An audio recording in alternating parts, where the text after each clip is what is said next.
Hello, welcome back to the channel. Welcome to my indoor quarters for the winter. Again, a big shout out and thank you to 247.com for providing the enclosure. If you're looking for a bargain enclosure, that's the place to go. I'll leave a link below. Today, I want to expand on what we were talking about a couple of weeks ago and the information that Hackmotion is giving me about the way that the arms, the hands and the wrists are working during a golf swing. It's been really kind of turning up some information which is often contradicting maybe the kind of modern ideas of how we're swinging a golf club. And it's showing us that professionals aren't necessarily doing what it looks like they're doing, and there's an awful lot of optical illusions in a golf swing, which Hackmotion is basically showing us aren't really true. And what I want to talk about today is lower arm rotation. I think the modern golf swing has really kind of been developed into more of a kind of a body movement, the feeling that you are turning and squaring up the golf club by rotating your body sufficiently at the moment of impact. But if you look at the data from Hackmotion, this really isn't true. The graphs that they produce there show you how much rotation is happening. And they're basically measuring it from the device that you have on your wrist and on your hand, but primarily the one on your wrist. So what it's really measuring is lower arm rotation. You can see a rotation with the body, even as fast as I could, would never get to the kind of speeds that we are actually seeing from the Hackmotion device. If you look at the graph here, you will actually see that between the top of the swing and impact, this is normally for a professional golfer, a time between kind of 250 and 200 milliseconds.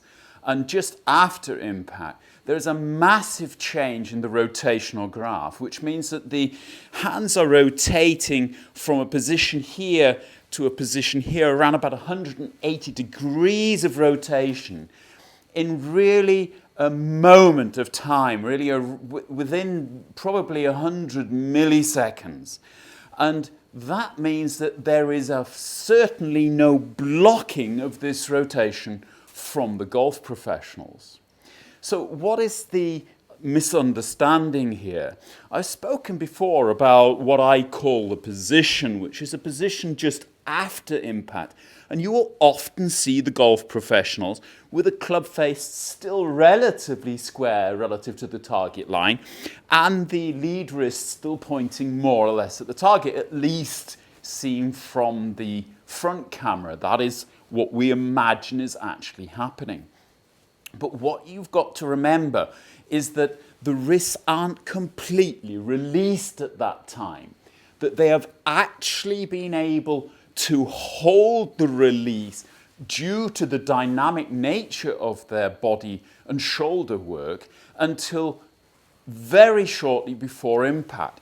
But as soon as they start to release, they are in no way blocking this lower arm rotation. Now, I'm not saying that they are consciously rotating their lower arm, but I am sure that they are totally allowing the golf club to swing. And if you think about it, kind of the clue is in the name. We do call it a golf swing.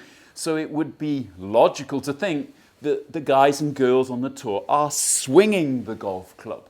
They are not holding it and blocking it and steering through impact, although sometimes even in slow motion it does appear so because of the long time that the club face appears to be square to the target line. How are they doing this then? Well, it really has an awful lot to do with the amount of hip and shoulder rotation that they're able to build into their golf swings before they start to release the golf club.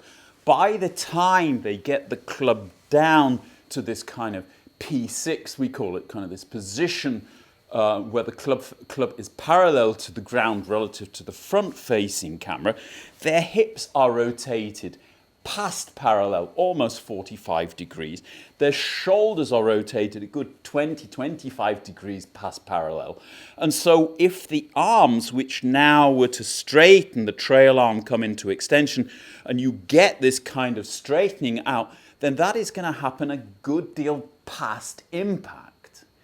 And this also means that the club head which is now open to the target, extremely open to the target. You can see the back of my lead hand here will have to rotate through at least 90 degrees to get it back square, despite the rotation of the body. So the body is not going to be able to make another 90 degrees of rotation in order to square the club face. That is something which the lower arms are doing.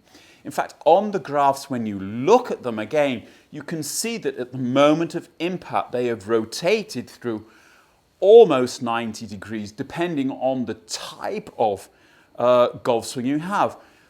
The reason that they may not be completely rotated back to their starting position, and that's what the Hackmotion is measuring, it's saying, okay, in your address position as you start the swing, this is the position of the sensor, and at impact, that is the position of the sensor. And you will see on the graph that in most cases, the lower arm and the sensor hasn't actually got back to its 0 point. The reason for this is that there is flexion in the wrist. And were the rotation in the arms to get back to 0, and you would have flexion in the wrist, where in the address position there was extension in the wrist, then the club face would be closed and you'd be hooking everything miles left. And this, of course, is for me not unbelievable, but it's certainly kind of a more of a clear definition of what's happening in the swing, and it's kind of leading me to believe that the arms and the hands and the wrists are working to a greater extent separately to what your body is doing, and not in this kind of connected pattern that we've been talking about for years now. On the contrary, it is your arms, your hands, and your wrists which are actually correcting any mistakes that your body is making. If you are a John Rahm or a Dustin Johnson, you've got this massive rotation here, then obviously you are going to have a different release pattern than somebody who has hardly rotated their hips and shoulders and is going to be releasing the club anyway. However, if this person, your hobby golfer, who isn't rotating as much, is then trying to block their wrist because they think they should be getting flexion at impact, that they should be having their arms straight at impact, then obviously they are going to not only lose club head speed, but they're really going to struggle to square the club face at impact. And this I find really fascinating because it's basically, again, adding a totally new frame of thought for me in how the golf swing is actually working. Absolutely certainly it's my lower body, my shoulders, which are leading the downswing, which are doing the most work, at least to a point where we get to this kind of P6 position where the club is parallel to the ground. But from there on, it is this fabulously intuitive way that you are able to square the club face up without slowing the club head down, with this combination of lower arm rotation and flexion in the wrists. And if you can get yourself allowing your small brain, so to speak, your cerebellum to steer this movement, watch the results. You will actually find, by allowing your club to release from this position at around about parallel to the ground, that you will intuitively start hitting the golf ball straighter by allowing your lower arms to rotate.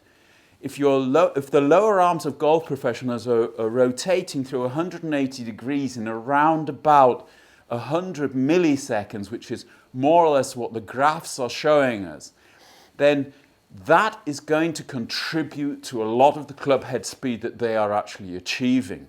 And blocking that off is not only going to slow down the club head, it's also going to make it far more difficult to deliver the golf face square on the golf ball and get the golf ball moving down the target. I think is also a point where you've got to be kind of working on getting your body into similar positions at impact every time. And then when you're on the golf course, accept these positions and really allow your intuition and your arms and hands to actually do the rest of the work of squaring the golf club and accelerating the golf club through the ball. And I do believe this is really important just from your own kind of the way you're thinking about a golf swing, is maybe to believe and think more of a bit of a separation between how your arms and hands are working and how your body is working, rather than getting this rather kind of wooden feeling of everything being driven by this central axis, because it's most certainly not being done in that way if you look at what Hackmotion is telling us. I hope that this has helped to shed a little bit more light on what's happening in the golf swing. If you're interested in getting in Hackmotion, I shall leave the data below. They're now integrating all kinds of wonderful little kind of drills and things you can do with the Hackmotion to see how you're releasing your club through the ball at impact. And I would definitely recommend you getting hold of one if your pockets are deep enough. It's not the cheapest device on the market. I'll also be looking at maybe sorting out some kind of drills myself, which will help you to actually release. We were talking about the Frisbee release last time. I shall leave a link up here if you haven't seen that video. Until the next time, thank you again to all of my patrons who are supporting me. If you'd like to support the channel, I shall leave a link below. Otherwise, it does help if you like the video and also subscribe to the channel. That helps YouTube to get me back here a bit more often, and helps more people to actually see the videos. Until the next time, all the best. We'll be back on Sunday. Bye-bye.